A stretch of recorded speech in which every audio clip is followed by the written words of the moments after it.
Bill Henshaw here, your friendly local constitutional coop out here in California. And another video I think you're going to find very interesting. I'm going to show you a sample of the material you get, when you order my modestly priced constitutional defense document packets. And it's a beaut. And it's in the Congressional Record. So it's not like a decision of the U.S. Supreme Court, but in its own way, it's going to be very compelling evidence that either you or I ever get to see a jury. And that's not going to happen. You'll learn more about that later. They can't possibly risk it with the information that we have because it's not just your case.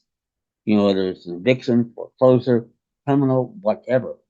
We've been one case on the record, for example, in an eviction case, and all the evictions disappear from Portland, Maine to Portland, Oregon, if decided by the U.S. Supreme Court.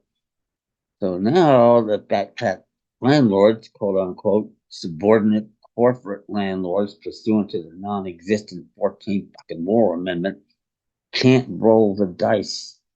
If they do, we have the loaded dice exactly like we're supposed to have according to the original intent of those racist framers.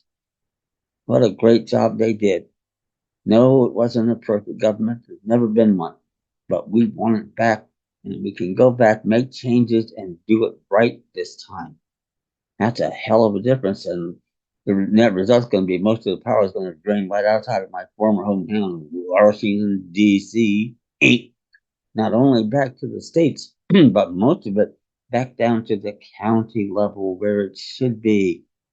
Much less expensive, much more efficient, much easier to control. How is that for a triple trifecta of truth?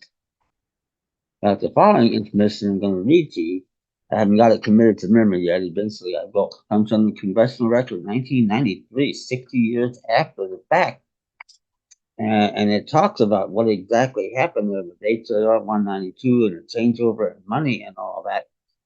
And we've been stuck in a rut ever since. But we're going to get out. We have a Supreme Court now that understands a lot of what's going on here. And it makes it really good when that happens.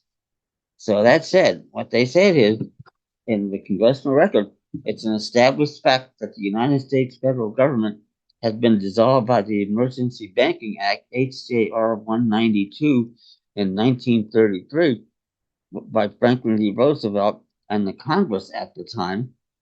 And it goes on to say that the joint resolution suspended the gold standard and the gold clause, dissolving the sovereign authority of the United States and all official offices, officers, and departments, and is further evidence that the United States federal government today exists in name only.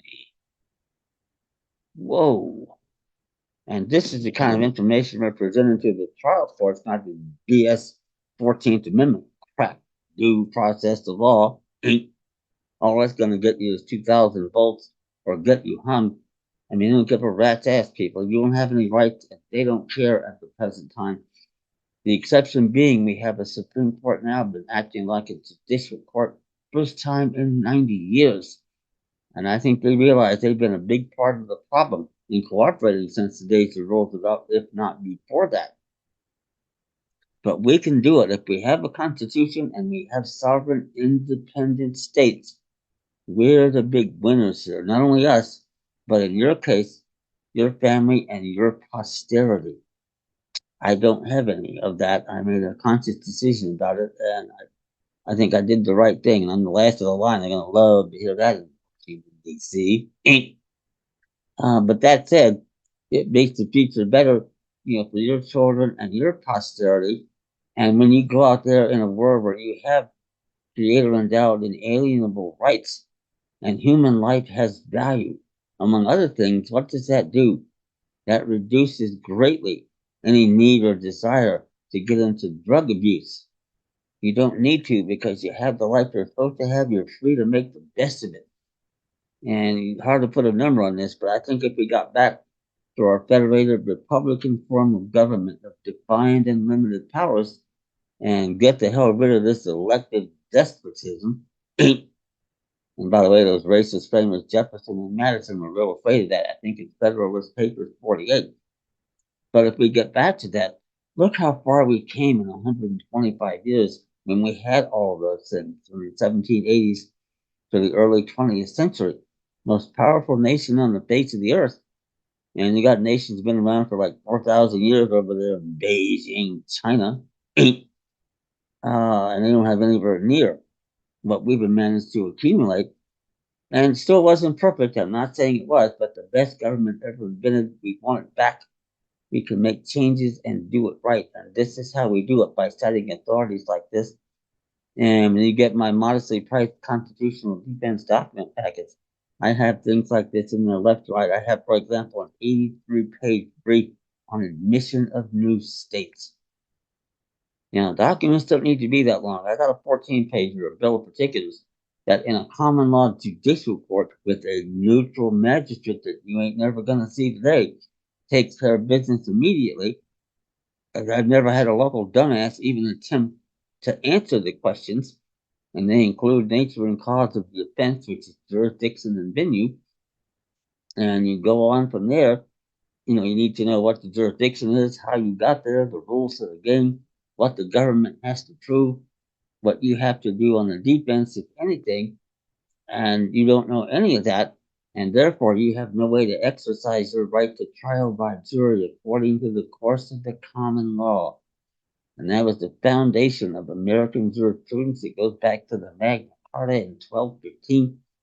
And it hasn't gone anywhere. It's still there if you know what to do and how to do it. But that's the last thing they want you to know. And the last thing they want potential jurors to know. Because on that jury, they can rule on the facts and the law and put the bastards out of business pronto and get back to where we should be. And boy, if I can do that, I will have done the job I was put here to do. And as I said in my earlier video, some of you that have seen them know I'm a refugee and I know exactly when, March 3rd, 1857. I'm mid-19th century, not mid-20th. Now, I don't know how I got here. I got to ask Elon Musk and Bill Gates about that part. But I know exactly. And growing up in the 1950s, by the way, I spent a lot of time in Virginia and West Bygos, Virginia. And people back then actually lived probably a lot like what they were living 100 years ago. So I got a really good taste for that. And if I had learned anything in the mandatory public education system back in the day, and it was a lot better than what it is today, I'm not sure how much that's saying, but my life would have been different. But I got taught nothing outside of Washington, D.C., not there. And right at the time of the Vietnam War, and I was at the head of the class of ignorant. Because what did I do at the age of 19? I go volunteer into the U.S. Marine Corps at the height of the Tet Offensive in the Vietnam War. How is that for stupid and confident? But I didn't know, just like you didn't.